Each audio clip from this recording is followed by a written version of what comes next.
And as you've said many times, you don't care if this is about you. It's about shining a light on what does appear to be two different systems in America, depending on whether you're a person of color or whether you're not. Yeah.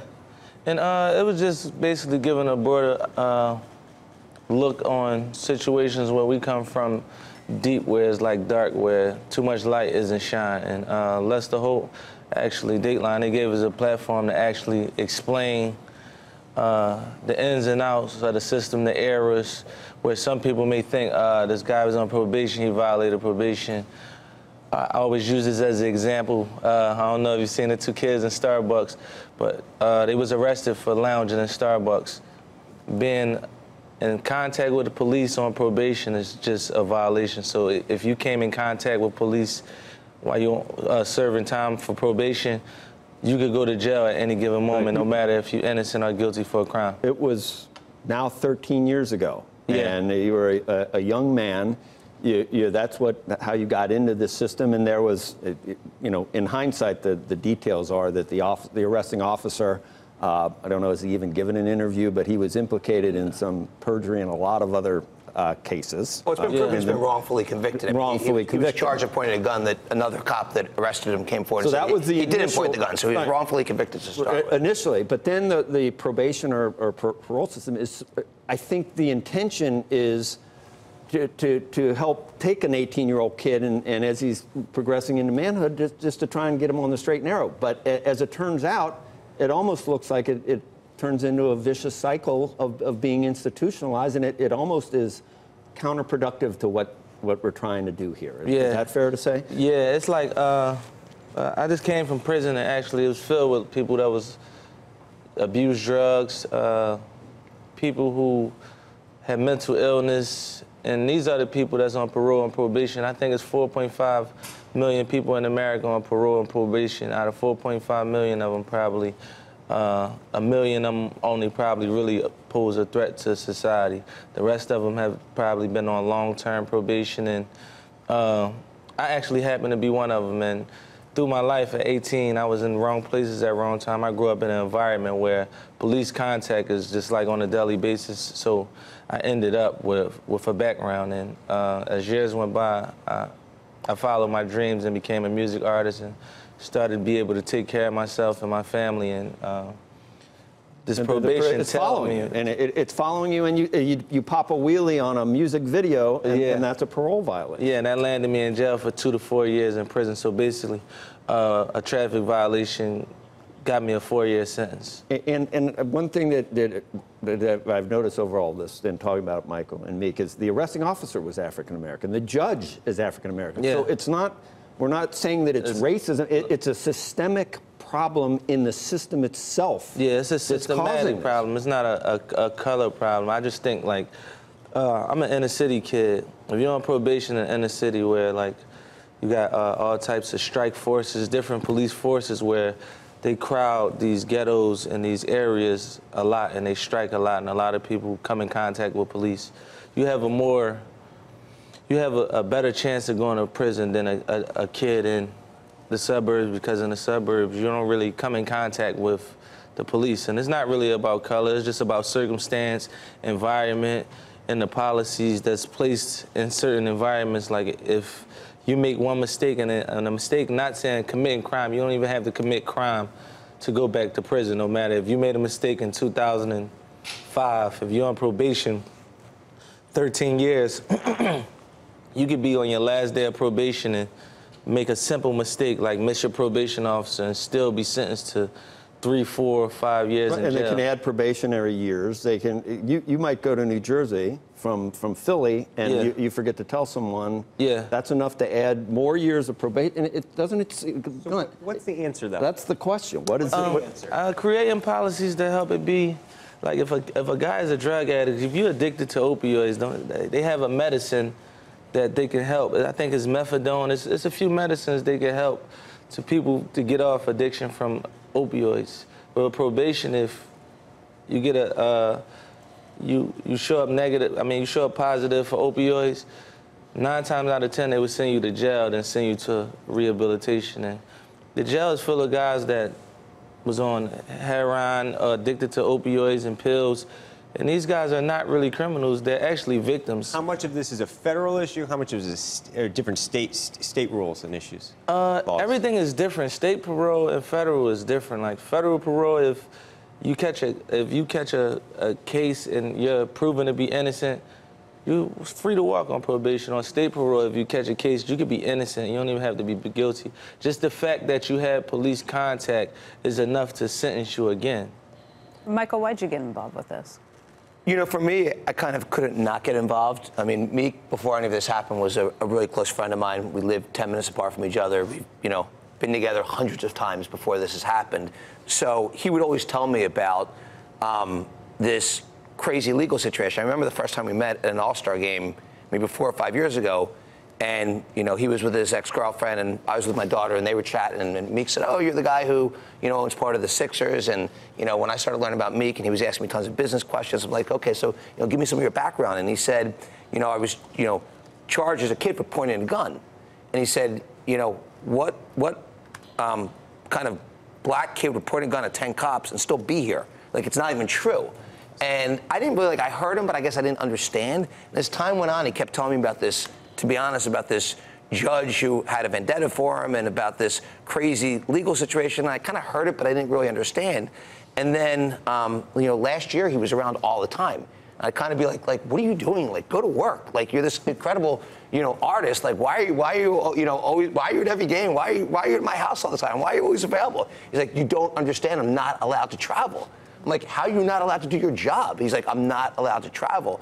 So after the really happened, where I think 20 cops came and arrested him a day later because they saw it on social media here in New York City, and after he broke up a fight, which he was arrested for until they looked at the video surveillance and realized he was breaking up a fight, and they then dropped all the charges, the judge called him in for a probation violation. Not the probation officer, not the district attorney, but the judge. And so I then wrote a letter, because, I have a lot of roots in Pennsylvania, to explain how strongly I felt about him, how well I knew him, how I thought this wasn't the right course of action. And he said to me the day before, I'm really uneasy. I said, I'm coming with you. He's like, no, I don't want you to come. I said, I'm coming with you to the hearing.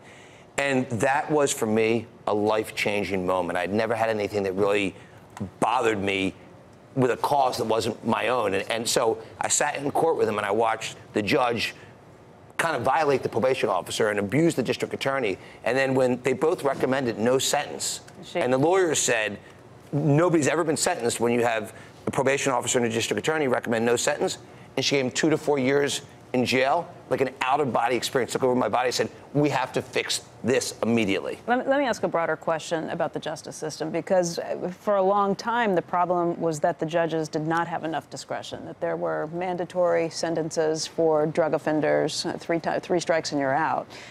This sounds like a problem where the judge had too much discretion. So what's the answer? Well, absolutely, the judge did have too much latitude. This is a judge who went against the recommendation of the DA and the probation officer, and a judge that really went against the recommendation of everybody. So I think in Pennsylvania, which we live in a great state, and we're in a great city in Philadelphia, they want to change the laws now. They look and say probation should have a 3-year cap or a 4-year cap. Right. Meek's been on probation, I think, 11 years so far, and he has another 4 years left. I couldn't be on probation for 15 years without violating my probation. And could you believe that popping a wheelie in a music video when you get a traffic citation that's dropped could lead you to go to jail for 2 to 4 years? It seems impossible, but it did. So I think the state has to change its laws, and it will. I mean, the governor's very focused on this today. Politicians are very focused. They're looking at what happened to Meek and saying, we can't let this happen to the everyday Meek Mill.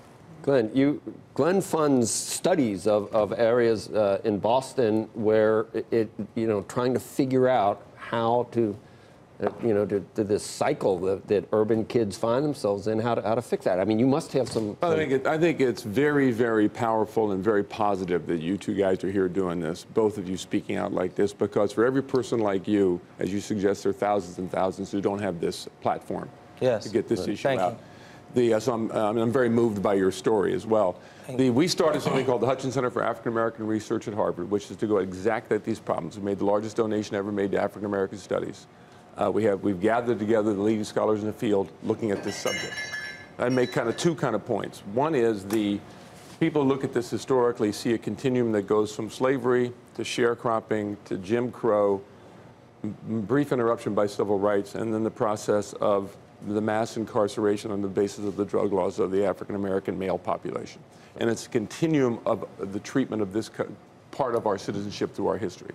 And it's something that we have to understand and stop. It has very deep political, economic, and social roots. That today, African-American youth, males, have the equivalent experience that our children have in high school and college, they have in and out of the prison system. There are more African-American youths experience prison than men experience prison than experience college, for instance, today. Just a full stop. Yeah. And we have to get at that.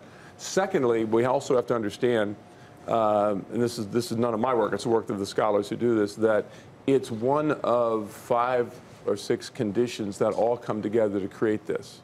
You have there's almost no work in these communities. The most famous book on this subject is called When Work Disappears, when the jobs left these communities. The African-American middle class, which has quadrupled since the death of Martin Luther King, have all disproportionately left these communities. These communities have very little of what's called social capital.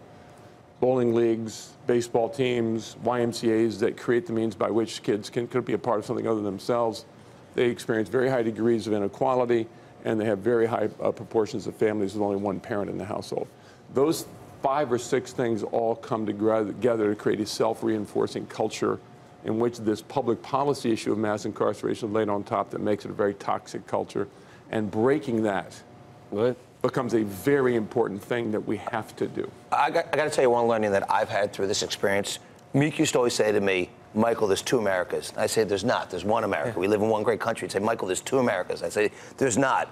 And when I sat there on November 6th and watched what happened to him, I realized he was right and I was wrong. There are 2 Americas, and from my perspective, we need to work to bring that together. And that's the opportunity that I think this really shed a light on. I think Meek is focused on, and I'm focused on. It sounds like, Glenn, you are as well, and how we can make a major difference and bring everyone together. We hear so much about education, and it's true. And Night Shyamalan, which I know, when you look at where urban kids, the home life that they go home to, it doesn't matter if you're fixing the schools. You got to fix some of the home life. And if your father's not there because he violated probation, now he's not around, so the next kid. And I was going to speak on that. I always address the fact when people don't come from my world. I make sure I address the fact and let them know, like, me myself, I basically was born and raised in a ruthless environment my whole life. I took Mike to my neighborhood in front of 6, 7 little kids. How old were they? About 7, 8 years old. And I asked them in front of my, I said, how many of y'all see somebody get shot before? Everybody they said me, and so fast, everyone except one of them. And me and Every Mike, 7 or 8 year old, but one kid said they'd seen somebody get shot. I was like, I couldn't even understand it. Yeah, so we took 10 steps up the street, and by the time we took 10 steps, we looked to the left. It's bullet holes in the walls, and it's across the street from a public school. And me, I was born, my father was killed when I was 5 years old, and I was raised in a single-parent home with my mother. My mother doing 8 hours a day at work. My dad is in the graveyard. I'm living in a ruthless environment. I really have no supervision at that point in my life, and that's all I knew for a point in my life. And as I grew up, by the time I turned 18, I was caught in the system. I had a record, and when I came home, I actually dedicated my life to making music and started progressing. Never been to prison again, but small mistakes put me back in prison, got me prison time 2, 3, or 4 times without even committing crime again or being a threat to my community. I mean, this is fixable. I mean, in terms of the laws that in the probation system, which cause it to, it's almost self-fulfilling. It's almost self-inflicted. The schools, it's going to be hard to change it. I mean, this seems like something that, if the word gets out, it's something that could be fixed relatively easily. I think there are a lot of easy and fixes. victimless crimes. Yeah, I think there are a lot of easy fixes. Watching, you wouldn't believe. For me, people say all the time, why'd you get involved? Well, I mean, this was a really good friend of mine, but if you'd say, first he was wrongfully convicted, then he had a judge who violated things that no one would believe is possible, and then he's a guy who happens to be a famous rapper. He's now got an opportunity to shed huge light on this and say, how do we make significant change? And I'll tell you, people are rallying around it. The people that are calling me every day now saying, how can we help? How can we make a big difference? Because what happened to Meek isn't fair to happen to the millions of other people. And there's a lot of kids to. So I think we've got a massive opportunity to really make a big impact. I agree. And like Meek always said, not about you, but what we're talking about now, there's thousands of kids that don't have a Michael Rubin. Yeah, and I actually have resources and people who support me. You actually have a group of people who don't have people that value them or support them or not financially ready to pay for a lawyer. And these guys are trapped. They're voiceless. I just came from being locked behind a wall with these people. Men sitting in jail for 20, 30 years for crimes they did not commit because they're not financially ready to hire a lawyer or fund themselves to get back in court. So it's so many different departments, and I think they could be fixed step by step. Hey there, thanks for checking out CNBC on YouTube. Be sure to subscribe to stay up to date on all of the day's biggest stories. You can also click on any of the videos around me to watch the latest from CNBC. Thanks for watching.